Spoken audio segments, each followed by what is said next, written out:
Je m'appelle Maya et aujourd'hui est un jour spécial pour moi. C'est mon anniversaire! Ça y est, j'ai enfin 18 ans! La maison a été décorée pour l'occasion. Je suis si impatiente de voir mes copains. Tiens! Ça y est, on sonne! Il est bientôt 4 heures, ça doit être eux.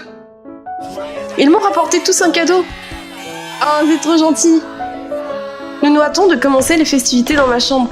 Ma mère y avait déposé quelques amuse-bouches le temps que nous patientons avant le gâteau final. Une fois dans ma chambre, je décide d'ouvrir tous mes cadeaux. Je ne pouvais pas attendre plus longtemps. Parmi ces cadeaux, je remarque une espèce de statuette en forme de cavalier de jeu d'échecs. C'est étrange. Celui qui me l'a ramené m'explique que c'est le jeu du totem dont les règles ressembleraient un peu à celles du Ouija. Ce totem aurait, d'après ses dires, des effets mystiques à son toucher et procurerait à son détenteur un immense sentiment de plénitude après qu'il ait soufflé sa 18e bougie.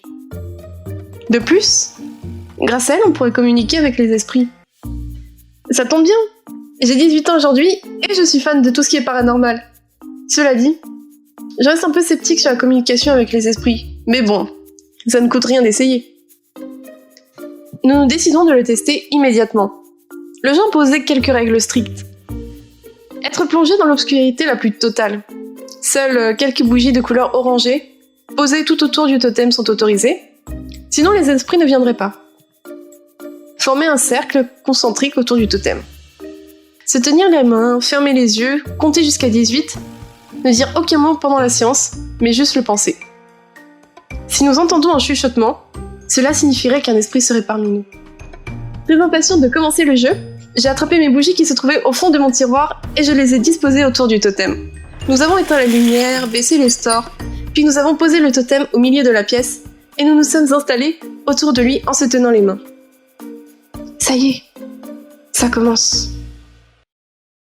Pendant quelques secondes, il ne se passe rien.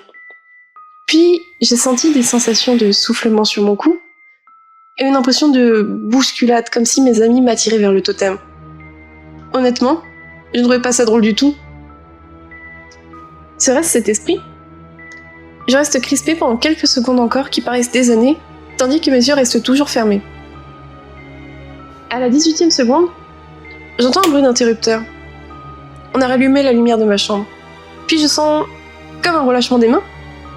Je décide alors d'ouvrir mes yeux. Il n'y a plus personne autour de moi.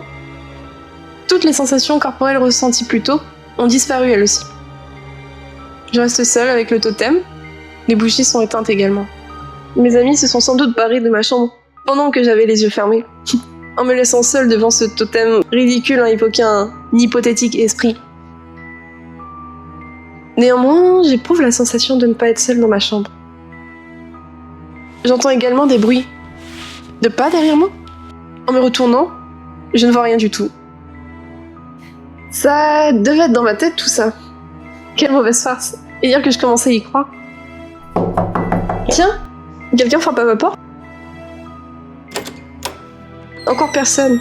Décidément. Ils se sont sans doute tous planqués dans le salon. Et quelle bande de gamins. Me voyant faire des allers-retours dans la maison, ma mère me dit: Ma chérie, que cherches-tu? Tu devrais être en train de te préparer pour ta fête d'anniversaire. Je lui explique que je jouais à un jeu avec mes amis et qu'ils se seraient cachés je ne sais où. Ma mère, stupéfaite, rétorque: Mais de quel ami parles-tu? J'ai reçu un appel de chacun d'eux et viendront un peu plus tard dans la soirée. Elle me fait une blague là. Paniquée, mes mains ont commencé à trembler. Ils étaient bien avec moi là tout à l'heure. Sinon, avec qui avais-je joué? Avais-je eu des hallucinations?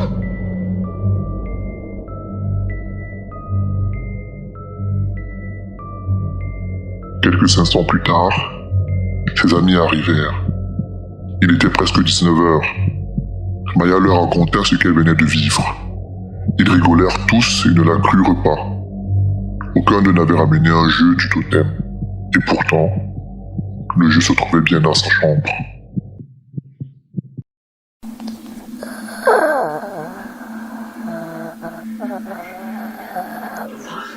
Vous allez